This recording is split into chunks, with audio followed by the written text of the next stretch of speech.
tonight, more importantly, we have Adam Boyce here who's going to speak about what say you, elder. Adam has been a lifelong student of history.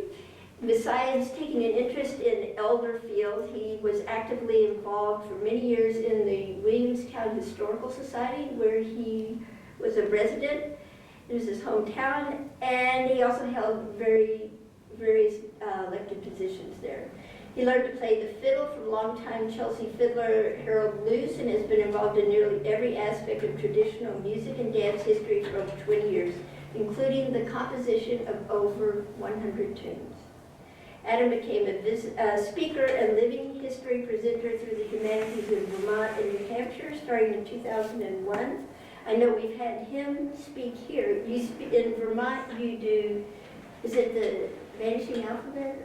Do you that? What do you do? No. The fiddling and what else? Well, I used to do one on Contrim's Gradient's history. Right. And then the old country fiddler, Charles Ross Taggart. Right, right. And he's an avid collector of antique clocks and succumbs to the annual spring rite of passage in Vermont known as maple sugaring. Adam and his wife Mary Ann live in West Windsor, Vermont. I live too close to Westminster for that. And anyway, here is Adam. All right. Thank you. Thank you. Well, it's always a pleasure to come down. I think this is the third or fourth time I've been asked here mostly through the library, to give programs. I don't know how many ever heard of Reverend Daniel Field, unless there are Field descendants among you, and that's pretty unlikely, although he had 8 children, so it's very possible. The only descendants of his I've made correspondence with through Ancestry.com. In case you don't already have such a thing, it's a very great resource. And through that resource, I've been able to connect with his grandson, who is 94. Now, considering that Elder Field was born in 1805, he didn't start having children until he was in his mid to late 40s. And his youngest son, James Only Field, didn't start having children likewise until he was in his late 40s or 50s. So his grandson at 94 and his great-granddaughter are both in Colorado, still very much alive. But if you're not familiar with him, then you ask, well, how did I get familiar with somebody born here in Springfield? Reverend Field retired in 1863 to a small farm in Williamstown, Vermont, which is where I grew up. And this farm was where he lived for 20 years until he passed in 1883, and then 13 years after that, my great-grandparents bought that farm. And so along with the land and the buildings, they inherited all of these stories of Elder Field, as he was known. That was his title in his retired years. And so I'd always heard about him, and this top picture is actually a charcoal drawing of him, which hung in the Methodist Church in Williamstown for many years, and since they've merged with the Congregationalist, it's now down in the basement of the Congregational Church now. But going back to Ancestry.com, when I went online, I discovered that this picture was actually somebody took and drew from this actual photo of Reverend Field from 1880. And we don't know who the artist was, but it was a very uncanny resemblance. And we found a picture of the Elder Field farm, which later became and is still the Boyce farm, from around 1870, with the family of Reverend Field playing croquet out in the front lawn. I mean, for those who aren't interested in history, this is probably of no interest, but for those of us who thought we'd seen every photo of a family farm, this is as good as it gets. So we were able to point out to the descendants this was not Montpelier as they had designated it, the photographer was from Montpelier. But I'll read a little bit from an article about Reverend Field from a former publication, The Vermonter, published out of White River, written by Percy J. Jeffers, who in Williamstown was a former town clerk, treasurer, historian, and he writes a little bit about him, which kind of sums up some of my own affiliation with him. Speaking of Elder Field, while he was a Christian gentleman, loved and respected by all who knew him, he was nevertheless a quaint, original, and unique character, a type no longer to be found. Personally, he was rather tall and spoke very slowly. The writer never saw Elder Field, but has heard him spoken of so often that he feels almost as if he was an old acquaintance. And that's very much the way my father and my grandfather, who were the two primary sources about him, although I only ever heard one story from my father, and that was about the swearing pot at Williamstown Golf. Now, for those not familiar with the town of Williamstown, just south, right at the Williamstown-Brookfield line, there is a narrow gorge or gulf, and the first golf house is when this took place. It was a hotel primarily for city people visiting, because there were mineral springs out behind that supposedly had medicinal qualities. But this hotel was also apparently a gathering place for local men, and they would gather in the lobby, and among other things, they would play cards or pool or maybe imbibe in some hard cider and would swear. And the proprietor of the hotel tried to get them to crack down on the latter by saying, well, now we're going to cut down on this. We're going to set up a cast iron pot in the corner, and every time you swear, you're going to have to throw some money into the pot, which was adopted. And in a very short period of time, the pot was filled to overflowing. And the question became, what were they going to do with the money? And somebody, remembering Elder Field, a retired Methodist minister about 1.5 miles up on the West Hill, said, well, why don't we bring it to Elder Field? And it's safe to assume a retired Methodist minister in the 1860s and 70s probably didn't get very much of a pension. So they took the pot of money, put it in a wagon, they drove up as a delegation, they found Elder Field to home, and they presented him with this money. But one of the men happened to blurt out, well now, Elder, if you knew how this was obtained, you might not be willing to accept it. And proceeded to tell him about how every time they swore, they put money into the pot. I suspect he had other interests with that money that he wanted. And Elder Field simply stood there and didn't say anything. And finally, what gave me the title for this booklet, one of the men on the wagon said, what say you, Elder? And Elder Field said, say, what shall I say but swear on? That was an often told story by my father, and was the only one I thought existed of Daniel Field. Now, we do know that in the early 1950s, the first historical society in Williamstown had a program entitled Stories of Elder Field, which was led by my grandfather, Earl Boyce. And we know that it happened, but we didn't know that any of the stories were preserved. And we found a story here and there in the archives of the Historical Society, but nothing very concrete until a few years ago, when my late aunt, and this may be a name people might be familiar with, Wes and Mim Herwig from Randolph Center. They were my aunt and uncle. She was a Boyce, grew up in Williamstown. She passed on to me a number of my grandmother's writings, including 2 or 3 pages of typed stories about Elder Field. Apparently she had been to that historical society meeting in the early 50s, and my grandfather was probably the chief source of those stories, with a few exceptions, and so more of him came to light. But he almost achieved sort of a folklorish persona, and I discovered that not very many people were still alive who told the stories about Elder Field. And he was becoming very much a forgotten character. So this is why books happened to come about. And unfortunately, it's not a very large book, about 31 pages, including all blank pages and backs and so forth.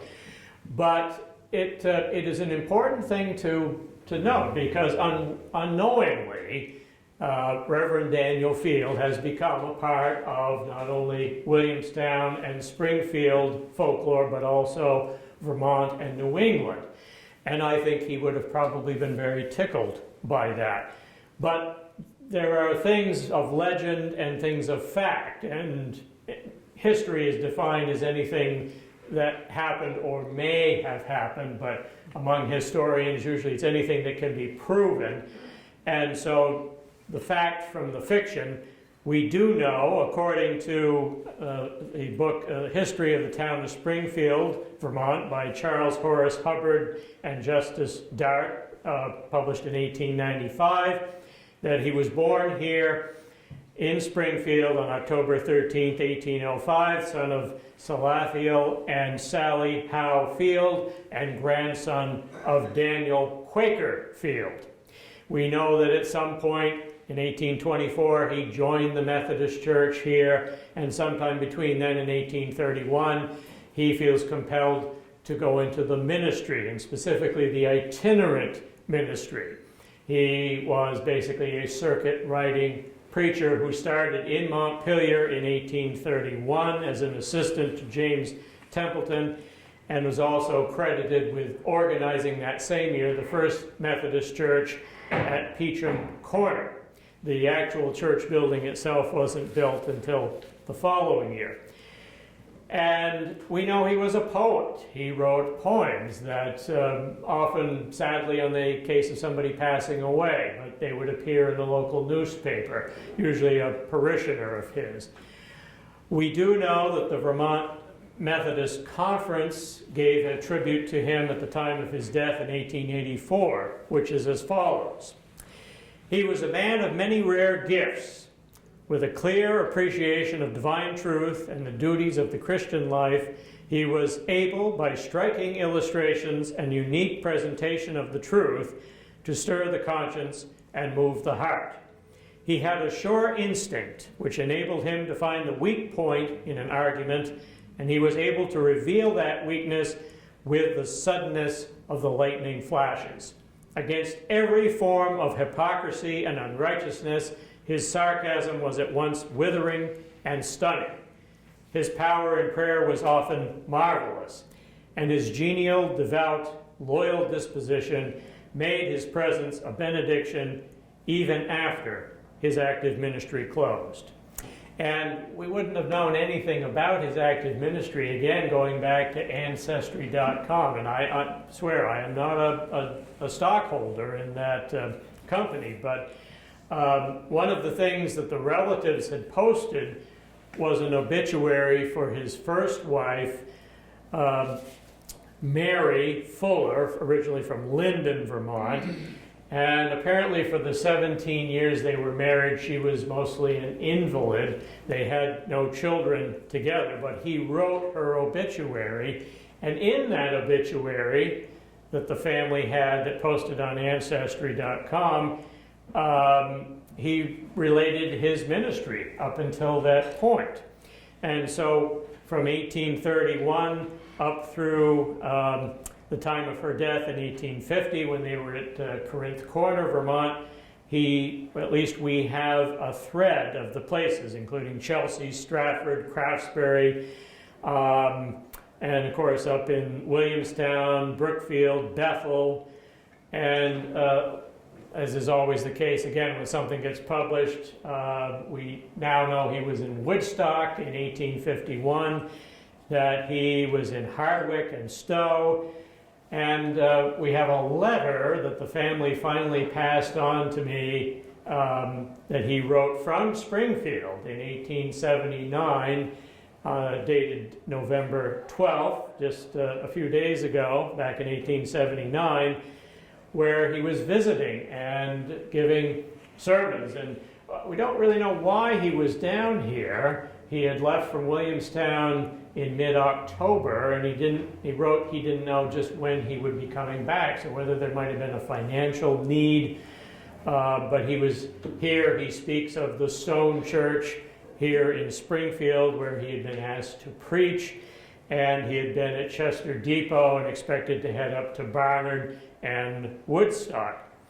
But we know that at Corinth Corner, where his first wife Mary passed away, within 3 months after her passing, he remarkably marries a second time to a lady about 20 years junior to him, Elizabeth Nancy Stebbins. And it was with her that they had 8 children born between 1851 and 1869. And as we mentioned, they purchased a farm in Williamstown in 1863, which, as a side note, the original part of that house was built by a 4 times great uncle of mine, Samuel Adams Jr. So we do have some family connection to that particular property. But most of these stories, and apparently there weren't any stories about him in Springfield, or not any of these places that I looked down the list, I sent, as I always do, to local historical societies or libraries, and nobody had ever heard of him. And that is sadly the footnote. Ministers are basically a statistic. They were from here to here, and that's about as much as any, unless he's a relative or somebody, like a great evangelist, nobody would have known very much about him. But we suspect most of these stories, he spent at least as much time in Williamstown as he did here in his growing up in Springfield. But really the stories are the real legacy of the man. And unfortunately, we don't have very many sermons, although we have one, which I will relate. It's a very short one, so don't fear. But some of these, again, are going to go into the folklore, myth, legend category, but nonetheless, these are some of the highlights. I'm not going to give all of them to you because then there would be no reason for you to get one of the books. But I'm going to give you some of the highlights. Now, once somebody stole some of Elder Fields' turkeys, and he is reported to have said, "I wish I were God, and if I didn't have a place for those thieves, I would make one, and I'd put them in it." Now, down in Williamstown Gulf again, when he ministered in Williamstown actively in the early 1840s and again the late 1840s and the late 1850s, he probably pastored at East Brookfield and Williamstown simultaneously, which he would go down to East Brookfield first, an earlier service, and then come back to Williamstown.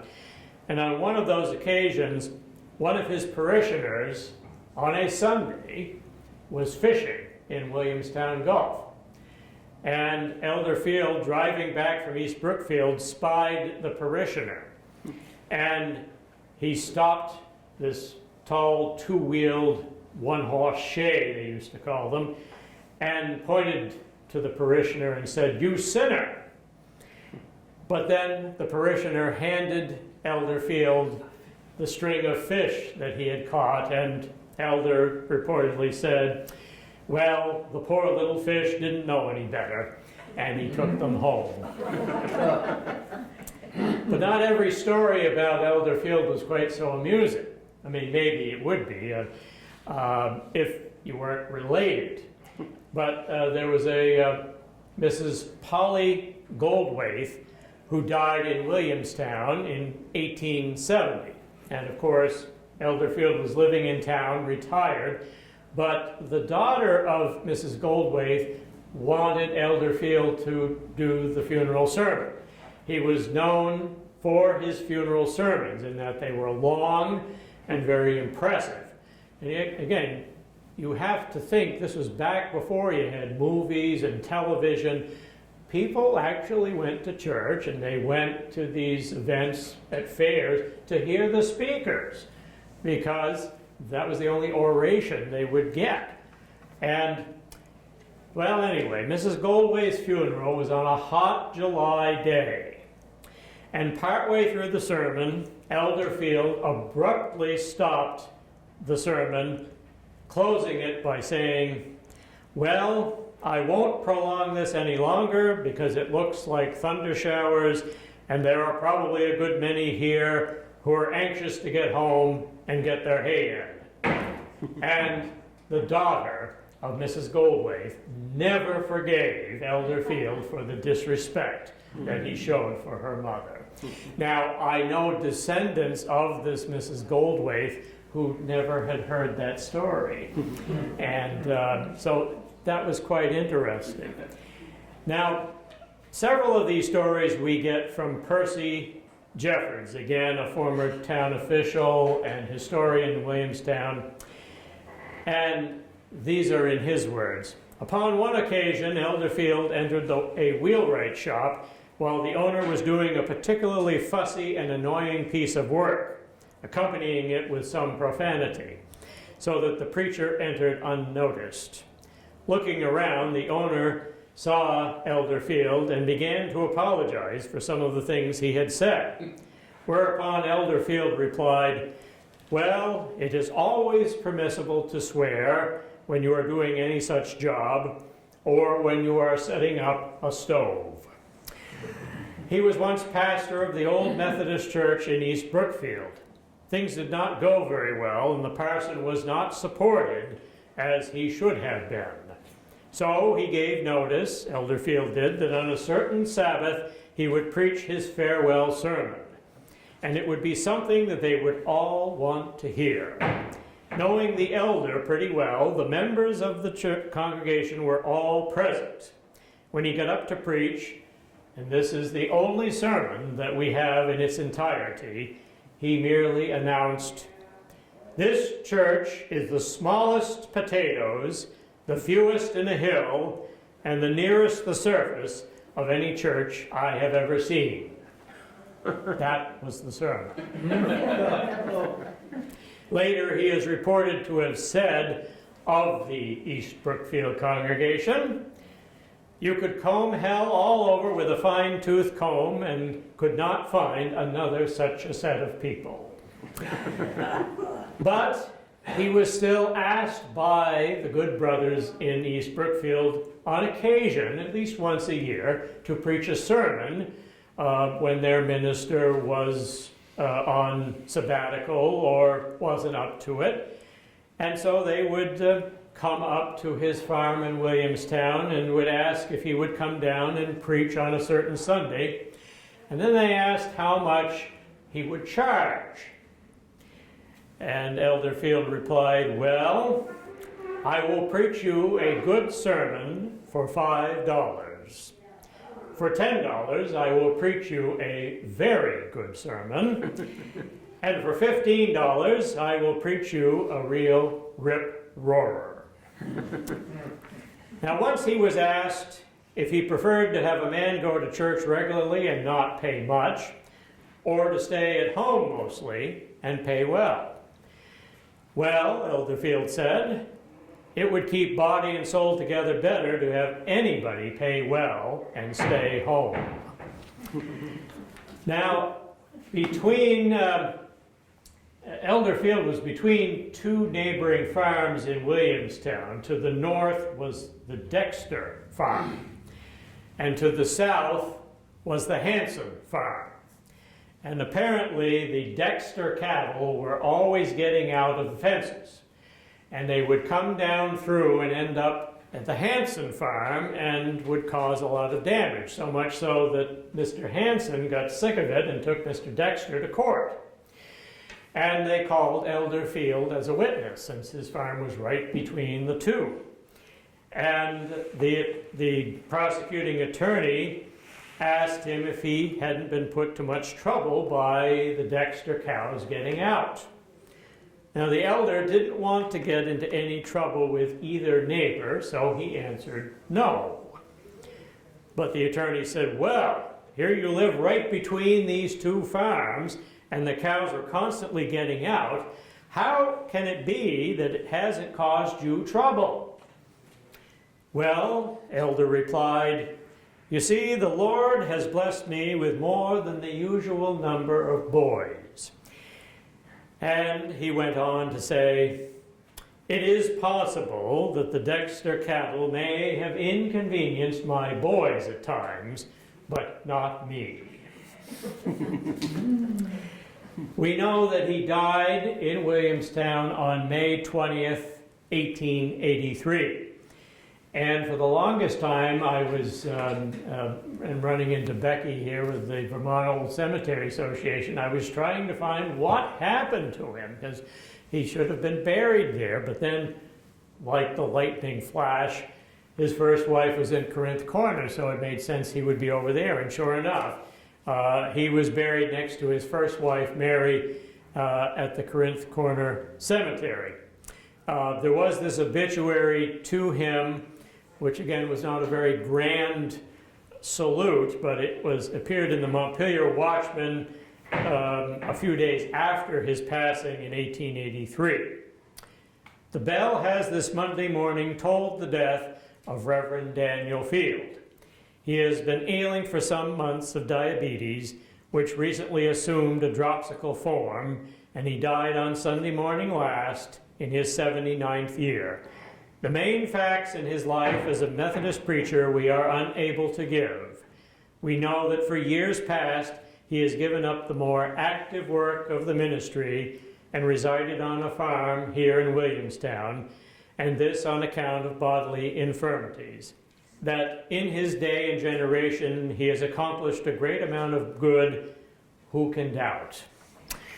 And I suppose that's a very sad epitaph, if you were, for anybody, but fortunately we have these stories and we have some of the poems, and this appeared with the obituary for his first wife, Mary, which I am going to conclude with, entitled, I Think of Thee, Mary. I think of thee, Mary, though gone from my sight. I think of thee daily and each lonely night. I think of thy home in the bright world above, where resting thou art at the banquet of love. I think of thee, Mary, though gone from my home, where I, a lone pilgrim, am destined to roam, till the God who has called thee to mansions on high shall sign my discharge and permit me to die. I think of thee, Mary, wherever I go, among friends who once loved thee in this world of woe, where together we toiled in the vineyard of God and witnessed the triumphs of his blessed word. I think of thee, Mary, but mine thou art not. Thy father had for thee a far better lot than to linger and suffer in this vale of tears, where I am now passing my wearisome years. I think of thee, Mary, and cherish the hope that when in the grave this frail body I drop, my spirit may rise to thy peaceful abode and see thee again in the kingdom of God. That is it. Thank you. Are there, by all means, if you have any questions or comments, we can attempt to do so. Yes? When was he in Corinth Corners? Did he preach in that incredible church that's there by the cemetery, that big abandoned Gothic gorgeous church? Yes. Yes. What's going on with that church? Is somebody has bought it with the idea of renovating it, but due to the money, they haven't. And we were just up there last year, and it wasn't looking very good. Oh, He was officially, probably one of his longer pastorates, 1848 to 1850. so when was that church built? Was it new when he was there? I can't tell you the history of that church, but it predated him, I'm pretty sure. But yes, that's a very sad thing. Ah, Yes. yeah. I told Curtis Johnson about that one time, and he said, don't tell me. He said, don't tell me. He said he knows the building and it breaks his heart.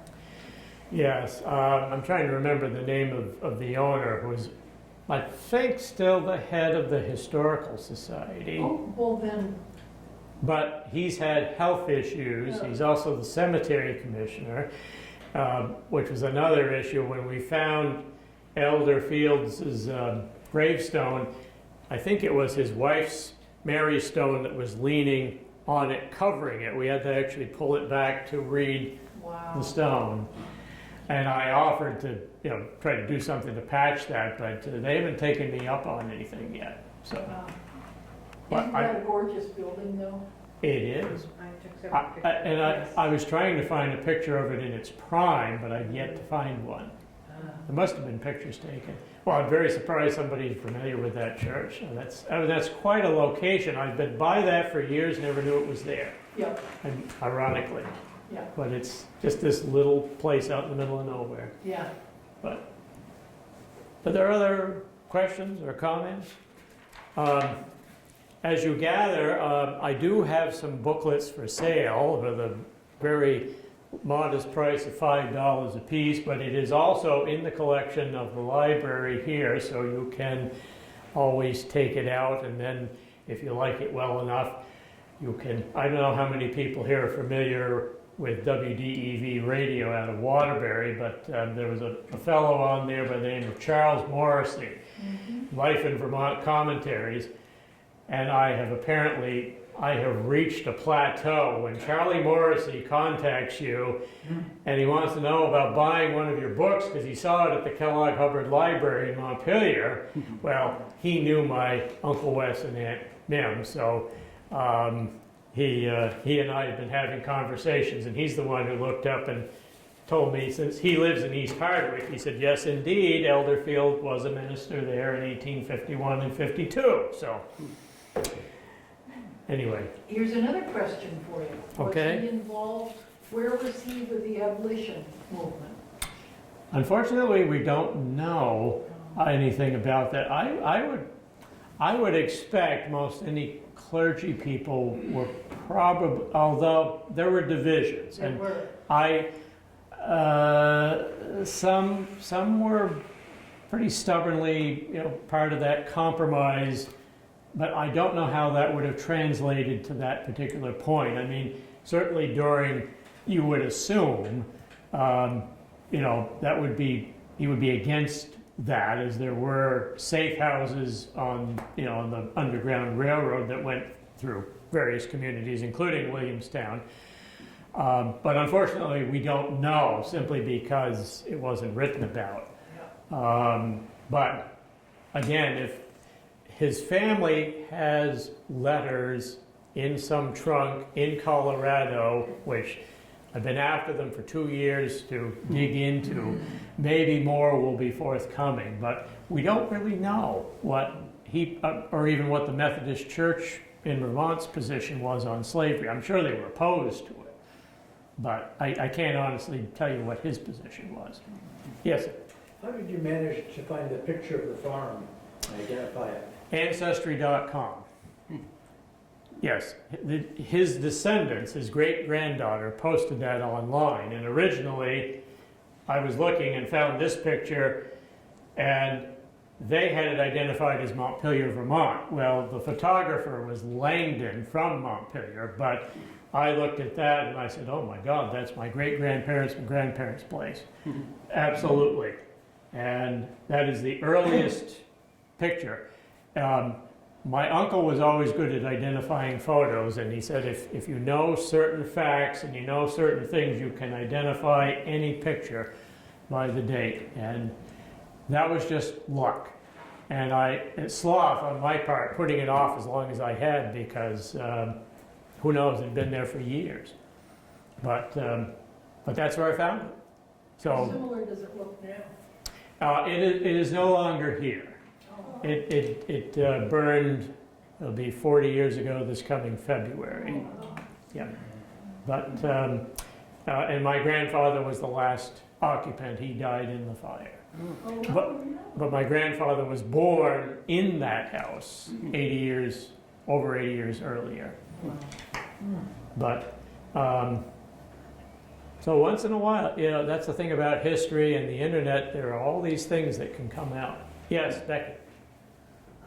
There was a family, Field family in Cavendish. Did you trace those Fields to any connection to that family? No, I haven't yet. No. I'll have to do some digging.